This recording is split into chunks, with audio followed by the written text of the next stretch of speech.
But have you ever actually stopped and thought, how in the world does this thing know what I'm talking about? Where do these answers even come from?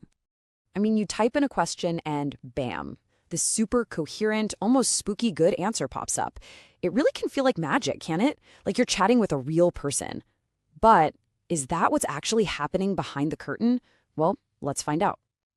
So let's start with the basics. What even is an LLM? The name kind of gives it away, large language model. And when we say large, we mean massive. It's a huge model that's been trained on just an insane amount of text. We're talking the internet, books, you name it. Also, it can learn to talk like one of us. Okay, here's my favorite way to think about this. An LLM is kind of like that friend who's read the entire internet, but still has no clue what day of the week it is. You know? They've got all the facts, all the data, but absolutely zero real-world common sense. Just keep that idea in your back pocket. It's super important. All right, so with that picture in our heads, let's jump into our first big idea here. We've got to forget all about magic or consciousness or anything like that. The best way, the real way, to think about an LLM is as a professional guesser. Yeah, let's be super clear on this. There is no ghost in the machine here. An LLM isn't thinking, it's not feeling, it's definitely not self-aware. What it is an absolutely brilliant pattern matching machine. It just sees and recreates patterns from all that data it was fed. And when you boil it all down, its entire job is just one thing, and one thing only. Guess the next word. Seriously, that's it. Every single amazing essay, every piece of code, every poem it spits out, it all comes from doing that one simple task, just over and over and over again at lightning speed. Okay, so you're probably thinking, wait, just guessing the next word? How does that lead to these crazy complex human-sounding answers, right? Well, that's the trick. Let's pop the hood and see how it works. It's basically a three-step dance. First, you write your sentence, your prompt, then, and this is key, the model doesn't see words. It breaks your sentence down into what are called tokens. You can think of tokens as just numbers that stand in for words or even parts of words, like ing. And finally, based on that specific string of numbers, it does this giant mathematical calculation to predict the most likely number, the next token, that should come next. And remember, the model has no feelings. It has no idea if you're happy or sad or furious. It's just a calculator. It's basically saying, okay, in the billions of sentences I've seen before, when these words show up in this order, what word usually comes next? Let's guess that. It's all just a game of probabilities. But wait a second. To be a good guesser, you need to understand context, right? So what makes today's LLMs so much better than those clunky old chatbots?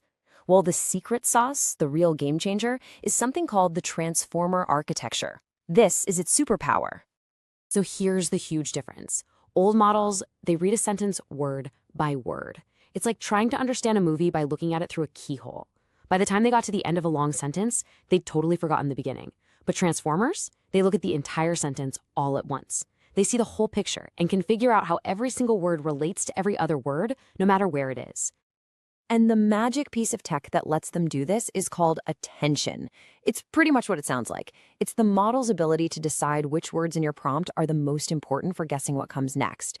It puts a spotlight on those keywords and kind of lets the less important ones fade into the background. You know, it's just like when you're at a loud party. There's music, people talking everywhere, but you can somehow tune all of that out and focus on what your friend is saying to you. The rest is just noise. That is exactly what the attention mechanism does. It finds the important stuff, the signal, in the noise of your sentence so it can make a much, much better guess. Okay, so if this whole thing is just math and patterns and guessing, why does it feel so real? So human?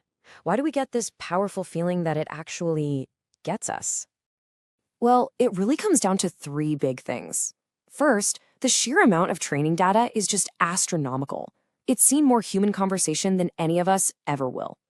Second, its next word prediction is just ridiculously accurate. And third, you put those two together, and the language patterns it creates end up being a perfect reflection of our own. So that feeling of understanding we get, it's not really understanding. It's just expert-level mimicry. It's an incredible illusion, created by a machine that's just seen these patterns billions of times and is reflecting them right back at us. But what happens when the professional guesser guesses wrong? Well, that's when we meet the most infamous problem with LLMs, the hallucination. And this is where it all goes off the rails. See, when you ask a question, your goal is to find the truth, but the LLM, its goal is totally different. Its only goal is to find the most plausible sounding way to continue the sentence. Truth doesn't even enter the picture for the LLM. It's all about what sounds right. And that's the danger zone. If you ask it about something obscure, where it doesn't have much data, or you give it a really weird prompt, its guessing engine just goes haywire. It will start making up facts, inventing sources, creating entire stories out of thin air, all because that's the most plausible sounding thing it can come up with. So let's wrap this up. An LLM isn't magic. It's not a thinking brain. It's a professional guesser, a super sophisticated parrot that's been trained billions of times. It's an expert in what sounds good, not necessarily what's true. So here's a thought to leave you with. Now that you know the secret, now that you know it's a guesser and not a thinker, how does that change how you're going to talk to it? How will you write your prompts differently to guide this amazing guesser toward the truth instead of just something that sounds good? That's the real skill, isn't it?